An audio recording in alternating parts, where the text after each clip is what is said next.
കുടുംബത്തിലുള്ള കല്യാണം എന്റെ പേര് കണ്ണൂരുള്ള അളിയും വരെ നാട്ടിലേക്ക് ലാൻഡ് ചെയ്തിട്ടുണ്ട്. പിന്നെ എന്തോ മറിമായി സംഭവിക്കാൻ പോകുന്നുണ്ട്. കാരണം ഞാൻ നേരത്തെ എത്തിയിരുന്നു. പക്ഷെ കേറിയ പടെ കണ്ട് പെണ്ണിന്റെ മീനാവലാണ്. വെളി കാണിക്കുന്ന കാട്ടായം കൊണ്ട് 1/2 മണിക്കൂറെ പന്തം കണ്ട പിരിച്ചതിനെ കൂടി ചെക്കൻ നിൽക്കാൻ തുടങ്ങിയിട്ട് പെണ്ണാണെ വെറും കോമഡി. ക്യാമറ വരാനനുസരിച്ച് എന്തോ കടന്ന് കാണിക്കുന്നുണ്ട്.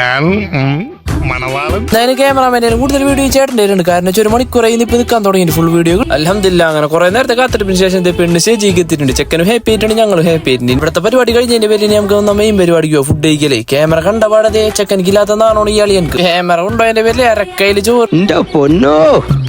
ഞാനൊക്കെ കഴിക്കണ എന്തോരം പേരിന് വന്നേക്കണത് സ്നേഹം കൊണ്ടുണ്ട. വെറും പച്ചയായ സ്നേഹം കൊണ്ട്. അത് കഴിഞ്ഞ് ഹാളിക്ക് എത്തിയപ്പോ എല്ലാവർക്കും എന്നെ മതി. ഭക്തന്മാരൊക്കെ വട്ടം പറഞ്ഞ ആരോ കുറ്റം പറയാണ്ട്. കൂടെ ഞാനും കൂടി ഒരു രസത്തിന് അങ്ങനെ ഇരിക്കുമ്പോൾ സ്റ്റേജിൽ നിന്ന് പെണ്ണിറങ്ങി വന്നിട്ട് ഓർഡർ ചെയ്ത കേക്ക് തന്നെയല്ലേ നോക്കണത്. പിന്നെ എനിക്ക് ടേസ്റ്റും ചെയ്ത് നോക്കണം. ആരും കണ്ടില്ല എന്നുള്ള വിചാരം ഈ ജാസ്ക കാണാണ്ടിരിക്കും. അങ്ങനെ ഫോട്ടോ എടുക്കാൻ കയറിയപ്പോ സ്റ്റേജിൽ അടുത്തത് ഇവിടെ ലിപ്സ്റ്റിക് തിന്നണം. ഫുഡ് കഴിക്കാൻ പറഞ്ഞാൽ ലിപ്സ്റ്റിക് ഇടാൻ മറക്കൂല. അതോ ഇതൊക്കെ ക്യാരി ചെയ്യാൻ എന്താണ് ഇവരെ കെട്ടിയന്മാരുണ്ടല്ലോ അളിയന്മാർക്ക്. ഇതൊക്കെയാണ് പണി. ചെക്കന് പെണ്ണ് കേക്ക് മുറിച്ചത് മാത്രം കണ്ടുള്ളൂ. പിന്നെ സ്റ്റേജിലാണെങ്കിൽ യുദ്ധഭൂമി. അങ്ങനെ എല്ലാ പിള്ളേരും തട്ടി മാറ്റി എടുത്ത് ലാസ്റ്റ് കേക്ക് പീസ് മക്കൾക്ക് എടുക്കാനെന്നും പറഞ്ഞത് ഇക്കാടെ വൈഫ് വന്നിട്ടുണ്ട്. ചിരി കണ്ടറിയാം പീസ് തിന്നാൻ കൊണ്ടുപോകുന്നുണ്ട്. എല്ലാം കഴിഞ്ഞപ്പോൾ 2 കൊല്ലം കഴിഞ്ഞിട്ടുള്ള ഒരു സെറിമണി ഞാൻ വെറുതെ ഒന്ന് പ്രാക്ടീസ് ചെയ്ത് നോക്കാന്ന് ചോദിച്ചു.